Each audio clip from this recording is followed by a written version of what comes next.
အားလုံးပဲမင်္ဂလာပါယူဇာတို့ရေဒီဗီဒီယိုလေးမှာတော့ Microsoft Word ထဲမှာပေါ့နော်ဒီလိုစာမျက်နှာကိုတရွက်ကတောင်းလိုက်တရွက်ကအလျားလိုက် print ထုတ်ခံဒီမှာရွေးတာမဟုတ်ပဲ print မထုတ်ခင်တည်းကတော့ပေါ့နော်ဒီလိုမျိုးစာမျက်နှာအနေအထားတွေကိုကိုယ်စိတ်တိုင်းကြလေးပြင်းတဲ့နီလန်လေးကိုမျှဝေပေးချင်ပါတယ်ဒီမှာနော် Okay ဒါဆိုလို့ရှိရင် note ကလေးသွားဖတ်ကြည့်အောင်နော်အရင်ဦးဆုံးဒီမှာနော် creating a new session လို့ title လေးပေးထားပါတယ်ဒါက session လေးခွဲထုတ်တဲ့ပုံစံတိုင်းလေးပေါ့နော်အဲ့ဒီမှာ user တို့သိပြီးသားအတိုင်းပဲကိုသုံးမဲ့ file ကိုဖွင့်မှာပြီးသွားပြီဆိုလို့ရှိရင်တော့ number 2မှာဆိုလို့ရှိရင်ဒီမှာနော်ကိုစပြီးတော့ခွဲထုတ်မယ်စာမျက်နှာ number မှာကလေးလေးတစ်ချက်လောက်နှိပ်လိုက်ပါ Okay เนาะပြီးသွားရင် layout tab page select group တွေကနေပြီးတော့ break button လေးကိုသုံးလိုက်ပါဒီမှာပါနော် Okay ဒါဆိုရင်နှုတ်ကနေပြောပြတာတဲ့ user တို့ကိုလက်တွေ့လေးသုံးပြမယ်เนาะအရင်ဦးဆုံးဒါလေးကနမူနာဖြစ်တဲ့အတွက်ဒီ file လေးကိုပိတ်လိုက်ပါမယ်ဟုတ်ပြီเนาะတုံးစစ်ဒါဆိုရင်ခုနကပိတ်လိုက်တဲ့ file လေးကိုဖွင့်လိုက်မယ်เนาะ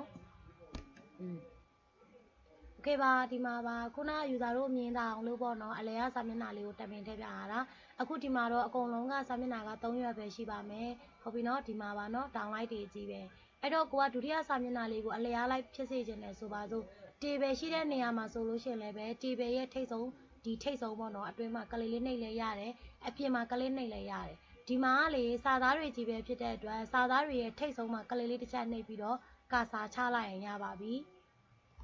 ဟုတ်ပြီနော်ဒီမှာနော်မြင်တာတယ်နော်โอเคကလစ်နှိပ်ပြီးသွားပြီဟေးဆိုရင်လေ user တို့ကသိပြီးသားကပါလဲဆိုရင်ဒီအပေါ်ဘက်ကဒီမှာနော် layout တက်ထဲမှာ orientation မှာတက်ခါတဲ့ portrait landscape ခြေတာမျိုးမဟုတ်ပါဘူးပုံမှန် portrait ဆိုရင်လည်း portrait ပဲပြောင်းသွားမှာ landscape ဆိုရင်လည်း landscape ပဲဖြစ်သွားမှာအဲ့တော့ဒီနေရာမှာအဲ့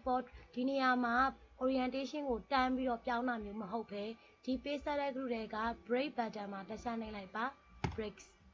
Okay အဲ့ဒီ breaks တွေကနေပြီးတော့ဒီမှာနော် session break ဆိုတာလေးရှိပါတယ် page break မဟုတ်ပါဘူး session break ပါအဲ့ဒီကနေ next page ကိုရွေးပေးပါတစ်ချက်နှိပ်မယ်နော်သူက next break ပဲပြောတာနော်ဒီလမှာစာမျက်နှာအသေးထပ်ထည့်လိုက်တာမဟုတ်ပါဘူးနော် Okay အဲ့လိုနှိပ်ပြီးသွားပြီဆိုတော့မှာ page select group တွေက orientation ကိုနှိပ်လိုက် landscape လေးရွေးလိုက်ရင်ရပါပြီဒီမှာနော်ဘောကစာမျက်နှာက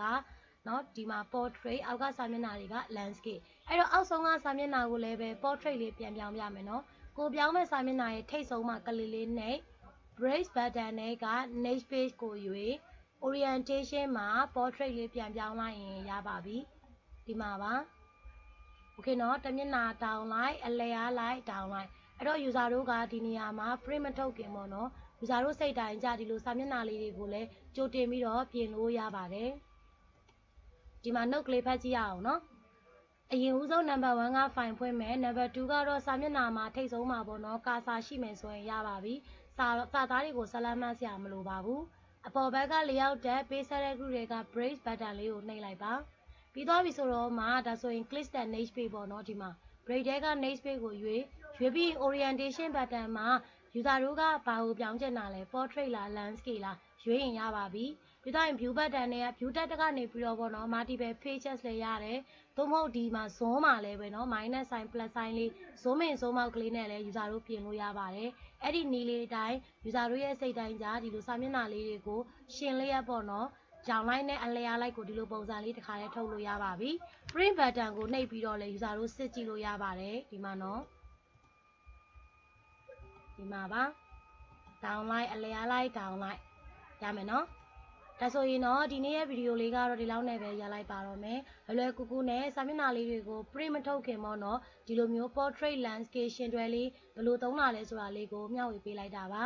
user တို့အတွက်ကိုအသုံးဝင်မယ်လို့မျှော်လင့်ပါတယ်အားလုံးကိုကျေးဇူးအများကြီးတင်ပါတယ်